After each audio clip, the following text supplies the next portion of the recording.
Live.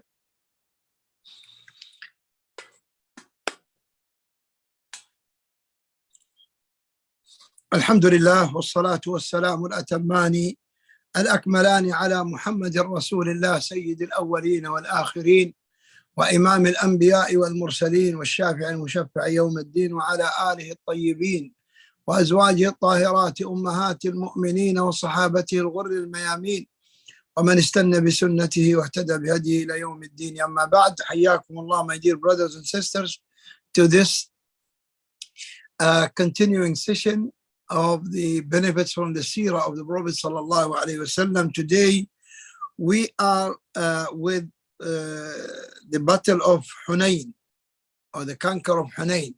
Taif, the conquer of Taif. But we still have something remaining from last week's session, which is Hunain, and deliberately we left it so we can connect it to the Ghazwa of Taif, because it is the same people, as we are going to see.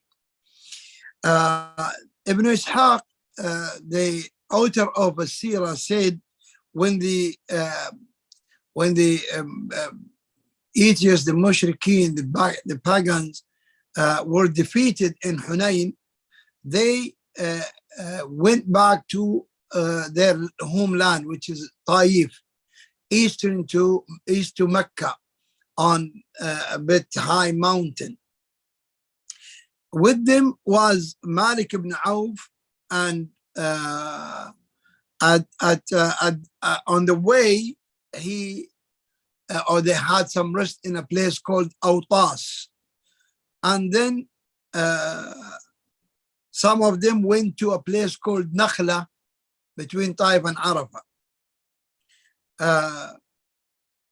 Who went to Nakhla were from the tribe of Ghira,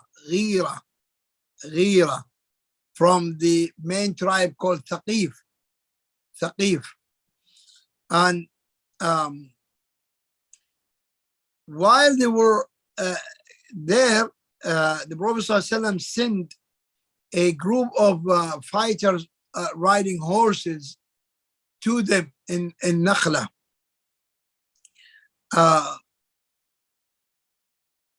And so they chased them, and they made them run towards back to Taif. But and then Rasulullah sent also another group of mujahideen to Autas, under the leadership Abu Amir al-Ash'ari. So he found them. He found some of those who were defeated and escaped, and there another fight took place between him and those kuffar, who shot Abu Amir with an arrow, which killed him. But at that time, Abu Musa al-Ash'ari took the flag to continue the fight. And Abu Musa was the cousin of Abu Amir al-Ash'ari. They were, their fathers were brothers. So Abu Musa fought against those people of Taif who came to fight in Hunain, and they defeated. And Abu Musa again defeated them in Autas, and he conquered that land. Malik ibn Auf, when his people were defeated, he came out to the open, and with him some horse riders, fighters who are riding over horses, and they climbed a little hill which allows them to see the path of the army of the Muslims. So he said to his people, you stop here, you stay here. and wait until the women and children and old people of yours go through this path, and then you follow them. Why? Just to defend them in case if the army of the Prophet ﷺ attack them or something. So they stood there until all of them have left the area. At that time, Zubayr ibn al-Awwam reached that little hill which they were up on it. And when he climbed it, he saw the people, the mushrikeen who are escaping. And he started fighting them. Then the army of the Prophet ﷺ collected the war prisoners and the booties from that battle. And the one who was assigned to be a watcher or responsible for all these things was Mas'ud ibn Amr al-Ghifari. And then the Prophet ﷺ commanded that these war prisoners and all the captives and the booties to be shifted to the place called Al-Ju'rana. Al-Ju'rana is outside the boundaries of the Haram, and it is to the northeast of Arafah. It is to the north of Arafah, northeast of Mecca. And there he had it kept safe. Then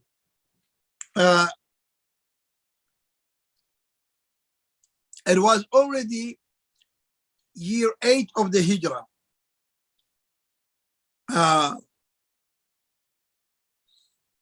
It was year 8 of the Hijrah when the Battle of Hunain took place. And when the mushrikeen who came from Taif and all the areas around Taif came with big army to fight Rasulullah, and then they were defeated and they escaped back. They ran back to Taif.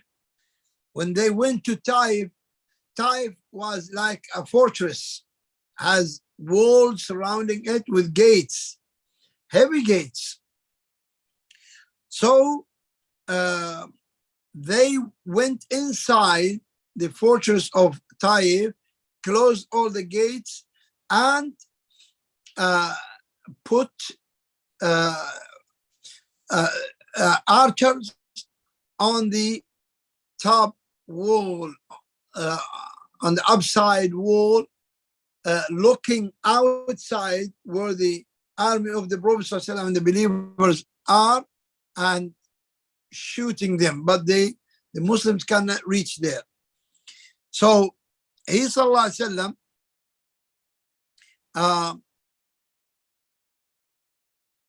moved to that place, and on the way he stopped in a place called Buhrat al-Raga, by the valley of Liyah or Liyah. Today they call it Liyah, but it is Liyah. But today it is known there Wadi Liyah in Taif. There he built a masjid and he prayed there. He built a little masjid and he prayed there.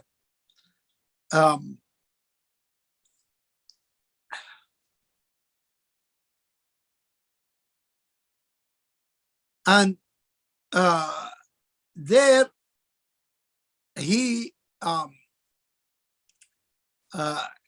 killed a man from the tribe of Hunain.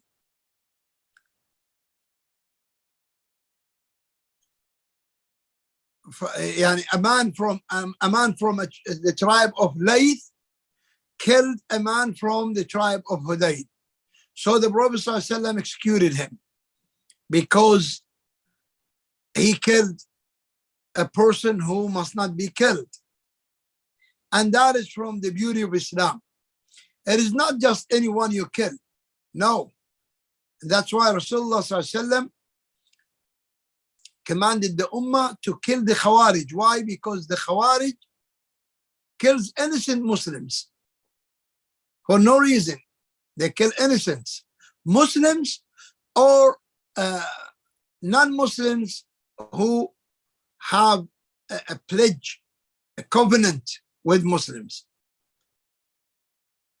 So these Khawarij cause a destruction and a fitna, trial on earth. That's why he said, if he finds them, he will kill them the way the people of Ad and Thamud were killed, meaning no mercy, leaving no one of them, because they are like cancer. And they are like wild animals. They will destroy. And here, this man has killed a man for no valid reason. So the Prophet ﷺ did not say, "Oh, we are in the in the battle now, and I should not." No, the law must be implemented at all circumstances. So the Prophet ﷺ, when he was camping in the valley of Liya, he commanded some of the Sahaba to go and demolish the fortress of Malik ibn Auf, to demolish it. And then he took a narrow way called Ad-Dayyiqa, because it's narrow, and meaning of narrow in Arabic, Dayyiq. And then Rasulullah ﷺ asked, what is this, the name of this way? They said Ad-Dayyiqa. They said Ad-Dayyiqa. This is a benefit. Today, you just mark, we have already said number of benefits, mark them. One is not to kill innocents. The second is the Khawarij must be killed because they destroy and they kill innocents. Then he, sallallahu alaihi wasallam, said, no, it's not dayiqa, it's not narrow way, but it is al-yusra, meaning the easy way, because he, sallallahu alaihi wasallam, likes to be always optimistic. And that's why he gave this. And always when he asks someone, what's your name? He say, for example, Falah. He says, oh, aflahna, meaning we are succeeding because the name of that man is the successor or something like that. And then he went out of that way, which he called it al-yusra, to a place called Nakhb. It's a kind of wide plain area, and it has a lot of loot trees in that area. So he came to one of the loot trees, which had the name called As-Sadira. And he, sallallahu alaihi wasallam, it was near a farm of a man from Thaqif. Look at this. This is another benefit today. Many lessons. So why did he send? He said he sent to him a messenger to say to him, either you leave the place or we are going to destroy it. So the man refused to leave the place. So the Prophet ﷺ commanded the Sahaba to destroy it, and then he left. Why is that?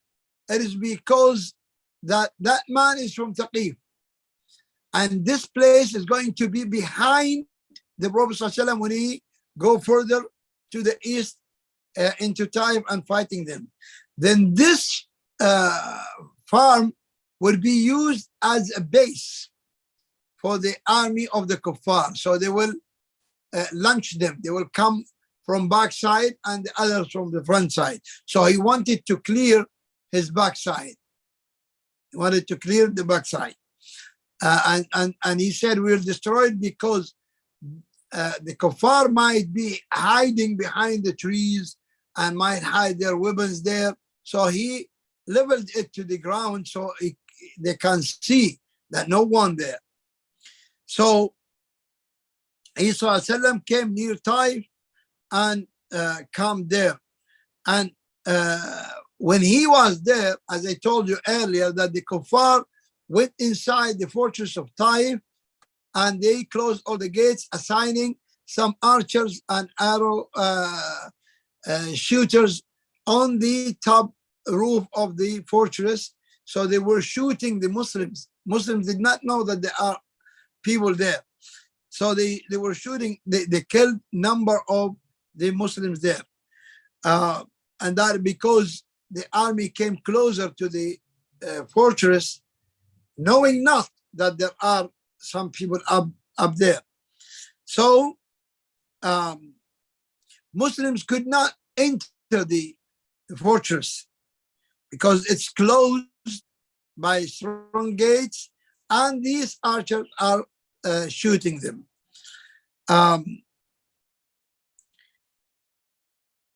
So the Prophet ﷺ went back to where he built a masjid, as I told you, near the farm of that man. That's why it's a military plan. It's not because he wants to destroy La, because his command to all the army leaders, do not destroy plants.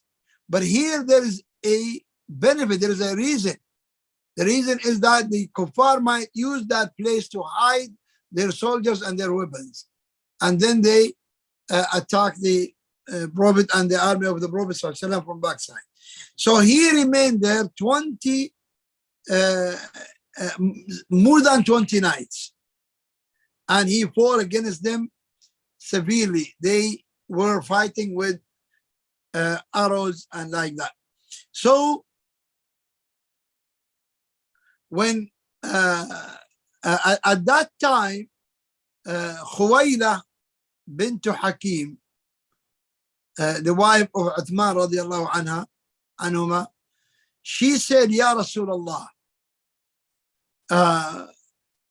if Allah allows you to conquer Taif, give me the jewelry of a woman called Badia bint Ghaylan, or the jewelry of a woman called Al-Fari'a bint Aqil.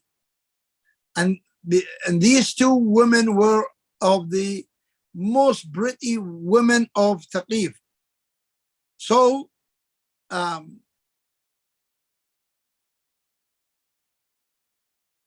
Prophet ﷺ said to her, what if Allah did not permit me to enter Taif? Khuwaila left and went to Umar ibn Khattab, and she said that to him. So Umar came to the Prophet ﷺ, he said, Ya Rasulullah, what is that thing that Khuwaila spoke to me about that you said?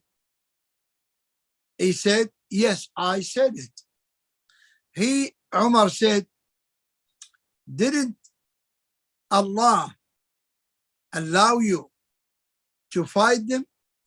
He said, no. Then Umar said, should I call the people to get ready, returning back to Mecca? He said, no. He said, yes, sorry. He said, yes, call the people, we are leaving. So Umar called the people to get ready that they are leaving. So when Rasulullah ﷺ left, he came to, you remember that place, Ja'arana, where he kept the war prisoners and the captives or the booties saved there. He came to Ja'arana, and there a man said to him, "O Rasulullah, pray against the tribe of Taqif." The Prophet ﷺ said, and this is one benefit, another benefit. The man said to the Prophet ﷺ, pray, make dua, supplicate against them, that Allah destroy them. He ﷺ said, Allahumma hdi Taqifan wa ati bihim. He said, oh Allah, guide Taqif to Islam and bring them to us, meaning to be with us. So then, at that time when he was in Ja'arana, The people of Taif came or sent a group of them to the Prophet ﷺ in that place, Ja'rana, before Mecca. And with the Prophet ﷺ, at that time, 6,000 of the war prisoners. Most of them were women and children, and camels and goats and sheep, which the number of them is so big, Allah alone knows it. So Abdullah ibn Amr said that the group sent by Hawazin is the tribe, main tribe in Taif, because they have Hawazin and Taqif. Hawazin, today Hawazin is known by Utayba. So they came to the Messenger of Rasulullah and they already accepted Islam. And they said, Ya Rasulullah, we are the root of the tribe, and we were suffered of this calamity, which you already know. So if you help us with these war prisoners and the booties. And a man from Hawazin stood up, and another one from the tribe called Sa'ad ibn Bakr stood up. That man called Zuhair, and his kunya is Aba Surad, Zuhair Aba Surad. And he said, Ya Rasulullah, in the tents are only your aunts and your breastfeeders and women who raised you up. So if we give some of the war prisoners and the booties to the tribe of Al-Harith ibn Abi Shammar, or to Al-Harith ibn Abi Shammar, Al-Harith ibn Abi Shimr, Harith ibn Abi Shimr, and Al-Nu'man ibn al-Mundhir.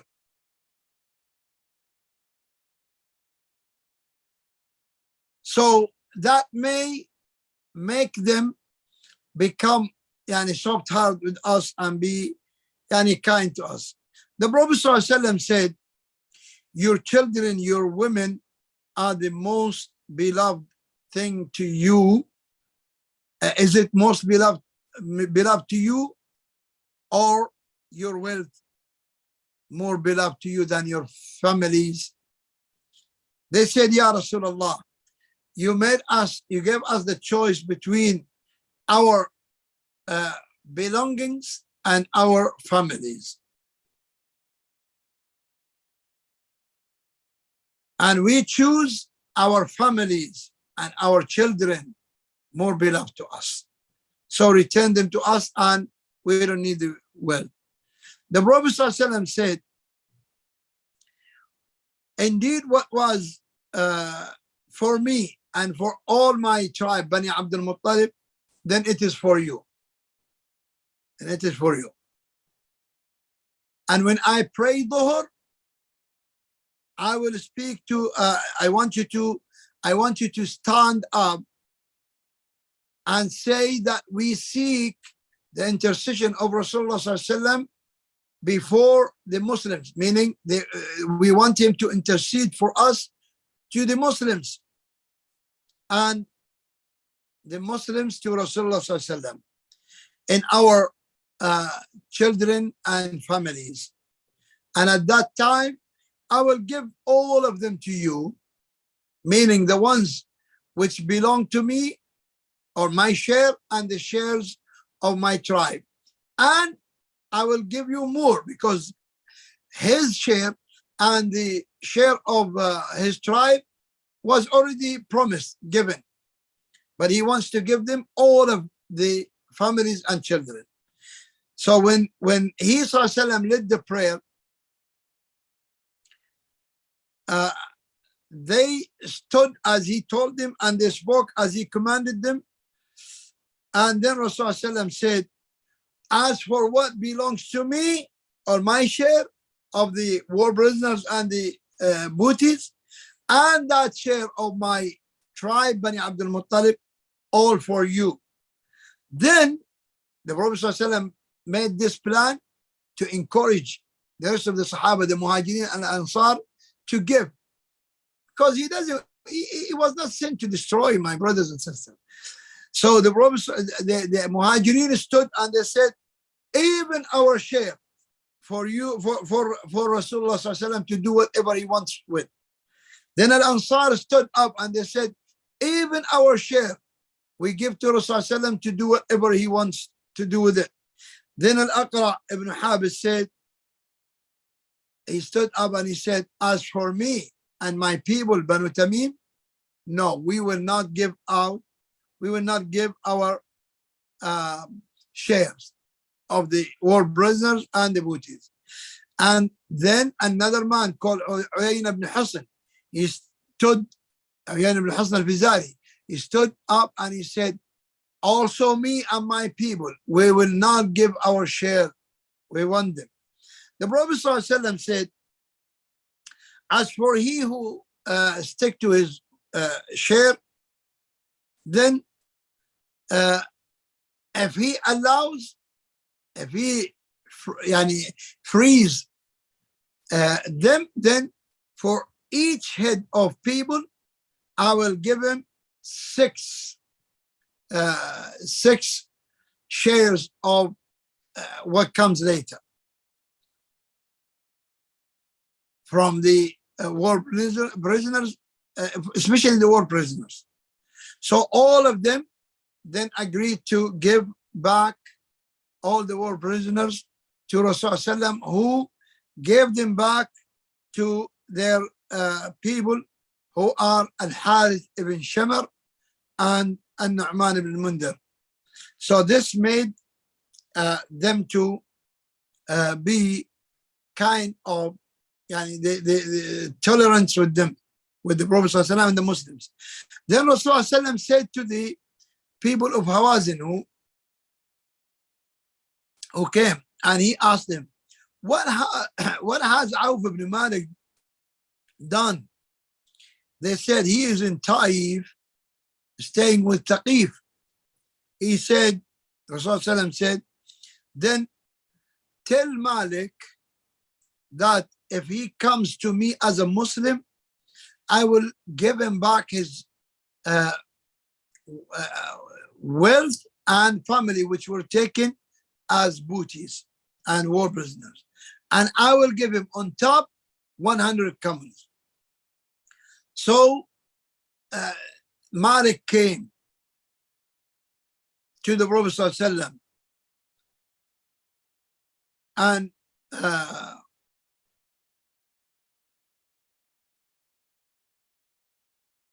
he was a bit scared that if Taqif knows that he's going to the Prophet ﷺ,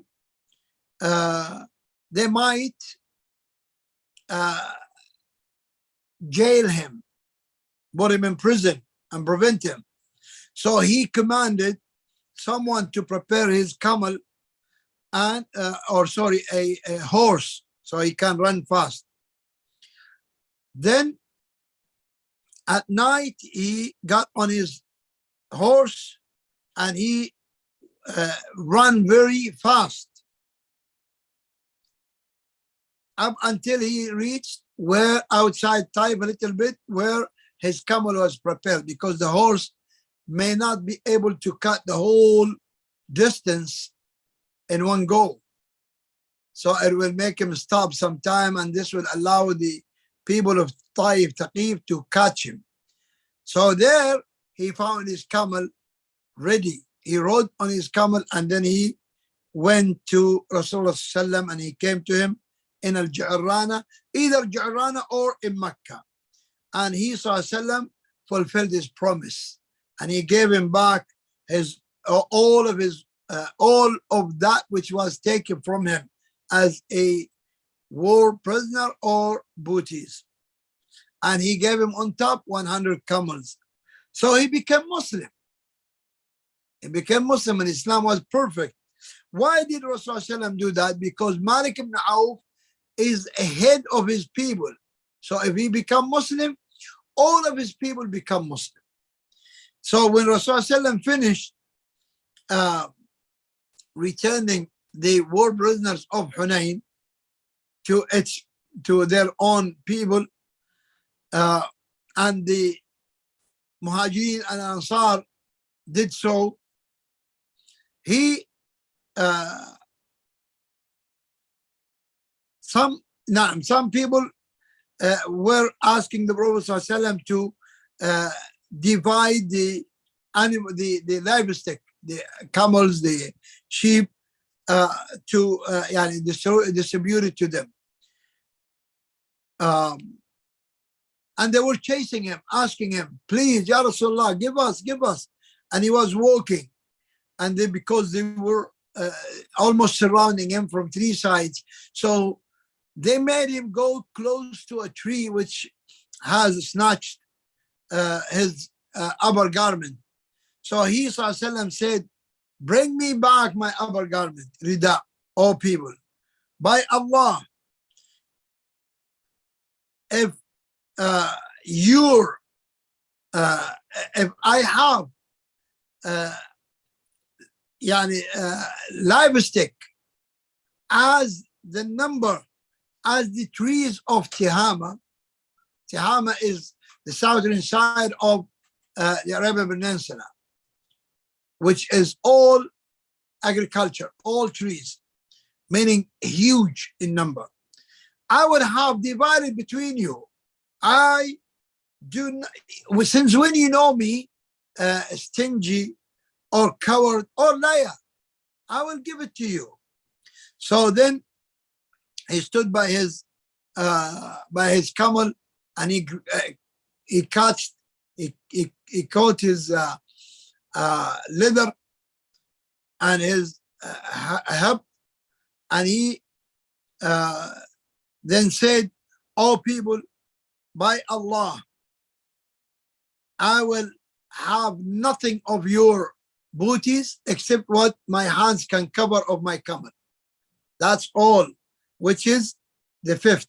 As Allah Ta'ala said in Surah Al-Hashr, ما غنمتم فلله, لا in Surah Al-Hashr, in Surah Al-Anfal, فلله وللرسول in Surah Al-Hashr as well, فلله وللرسول ولذي القربى واليتامى والمساكين وابن السبيل.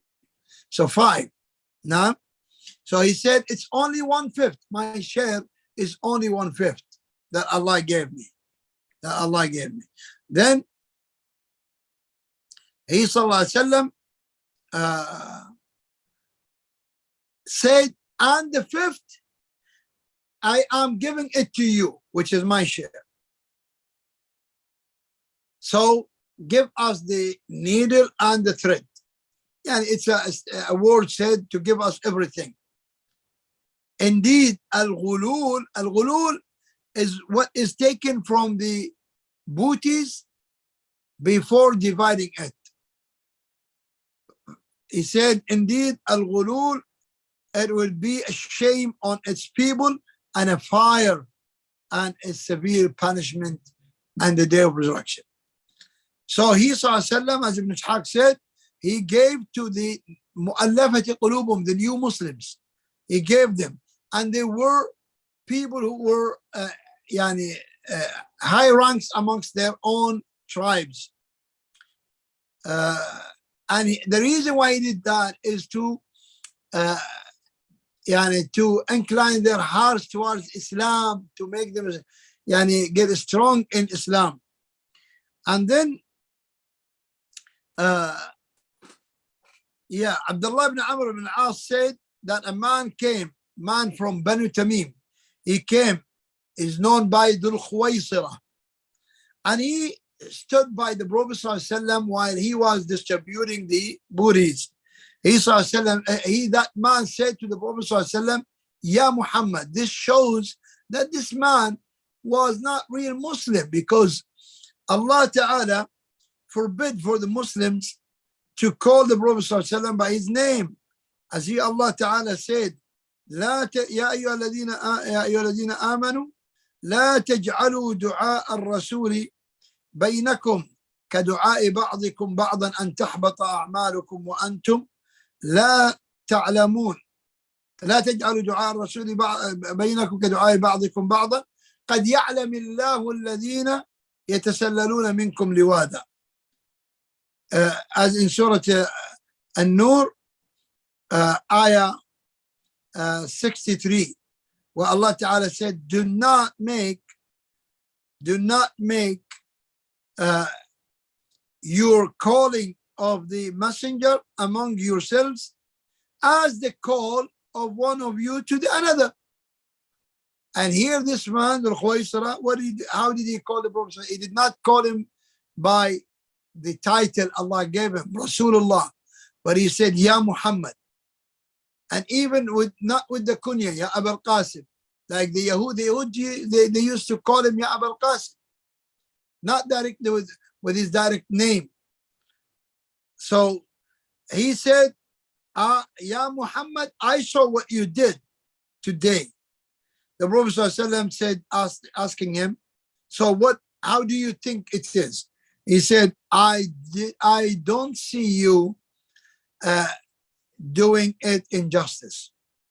The Prophet ﷺ turned very angry and said, woe to you, who would be just if I am not just?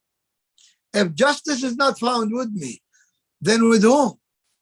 Then Umar ibn Khattab said, O Messenger of Allah, let me kill him. Why? Because no one says this statement except a hypocrite, a munafiq. Then the Prophet ﷺ said to him, no. And this is another lesson today. He said, no, let him go. As indeed from him or the like of him, there will be people who who show that they are deep in knowledge of the deen, but they are going to go out of it as easy as the arrow goes off the hunting. What is the benefit here? What is the benefit of the seerah in this portion of the seerah of the Prophet ﷺ? The benefit is that the Prophet ﷺ did not object Umar killing him because he does not deserve it. La. He justified. He said, there will come from him people who will do the same. In other narration, he said, I don't like people talking, meaning the Yahud and the Nasara and the Majus and the others, talking, saying Muhammad kills his companions, because this man is counted in the eyes, in the sighting of the kuffar. He is considered to be a Muslim. The hypocrites are considered to be Muslims because they say La ilaha illallah Muhammadur Rasulullah, but they are hypocrites. From inside they are corrupt. Abu Sa'id al-Khudri radiallahu anhu said that when the Prophet ﷺ gave all those things to Quraysh and the Arab tribes, and nothing of it was given to Al-Ansar.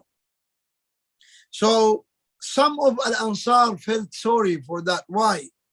And they said a statement that hurt the Prophet ﷺ. They said, one of them said, Rasulullah ﷺ met his people, meaning people of Mecca. So Sa'd ibn Ubadah came to the Prophet ﷺ, and Sa'd ibn Ubadah was the head of Al-Ansar, of Al-Khazraj. He said, Ya Rasulullah, this tribe of Al-Ansar, they found it heavy in their hearts that you gave everyone but not them, while they were with you in the battle. And he ﷺ said, asking Sa'd, what did you do? What did you say in regard? He said, Ya Rasulullah, I'm only one of my people. I'm only a man amongst my people. So the Prophet ﷺ said to him, then gather them all to me in a tent, but no one else other than Al-Ansar be there. So he collected them. A man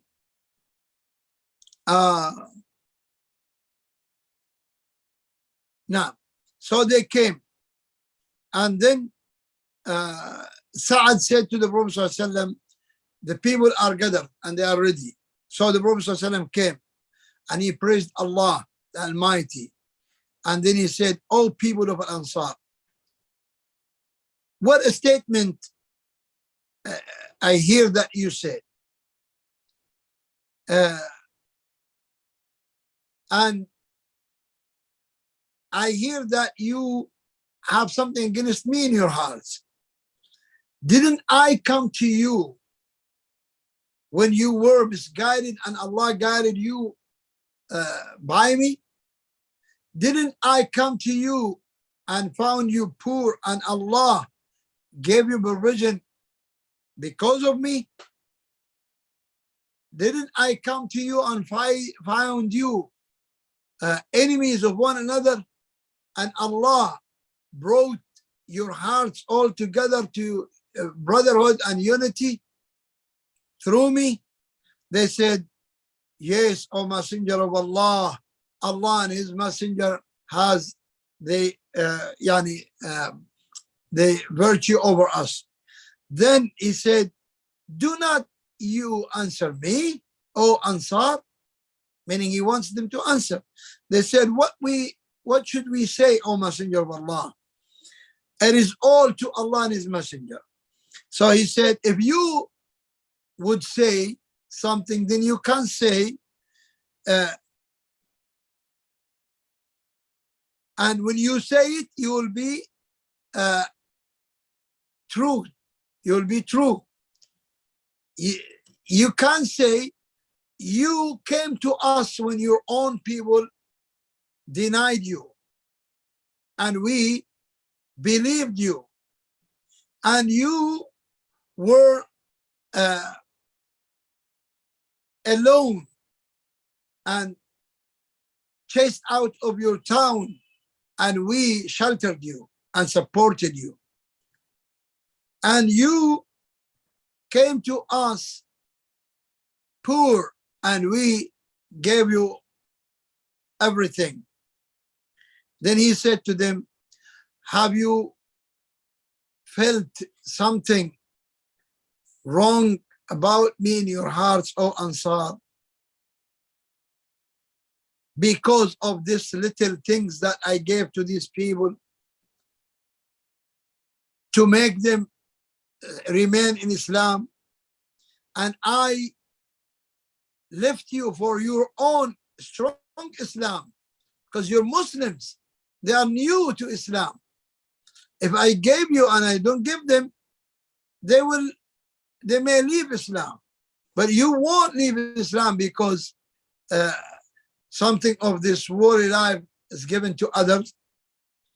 Then he said, "Oh Ansar, don't you accept that people go with goat and camel, and you go with Rasulullah ﷺ to your land? By the one who's the soul of Muhammad ﷺ is in his hand.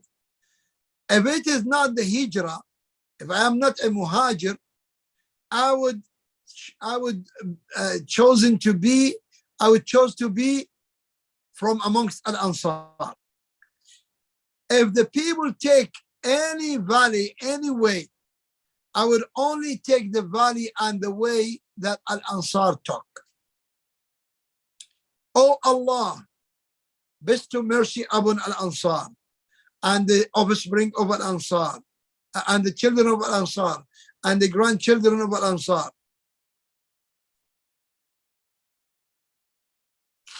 When he said that,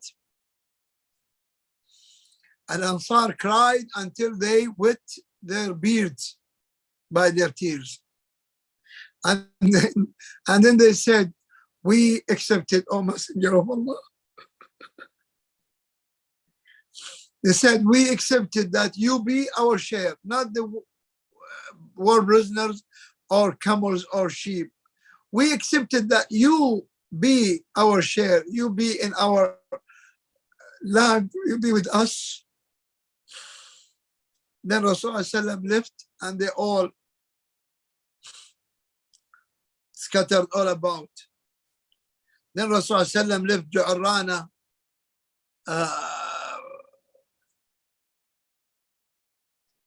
in Ihram, going to Mecca for Umrah, and he commanded that the remaining of the booties to be saved in a place called Marr al-Dhahran. And when he finished from his Umrah, he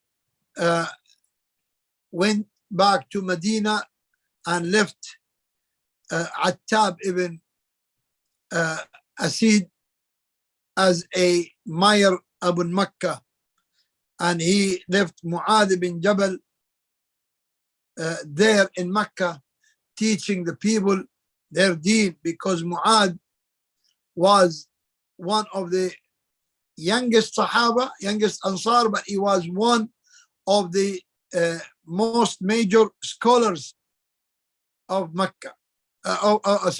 Scholars of the Sahaba. As the Prophet ﷺ said, وَأَعْلَمُكُمْ بِالْحَلَالِ وَالْحَرَامِ مُعَاذ. And the one who is more knowledgeable, more aware of that which is halal, lawful, and that which is haram, unlawful, is Mu'adh. And he sent him, he left him in Mecca to teach the people their deen, the fiqh, and the recitation of Quran. As he sent them later on to Yemen to teach the people of Yemen Islam. That is Mu'adh ibn Jabal, one of the young Sahaba who was very rich in knowledge, because he was sticking to the Prophet ﷺ. Him and number of the Sahaba like Abu Huraira and Abdullah ibn Amr, Abdullah ibn Abbas, Abu Sa'id al-Khudri, etc.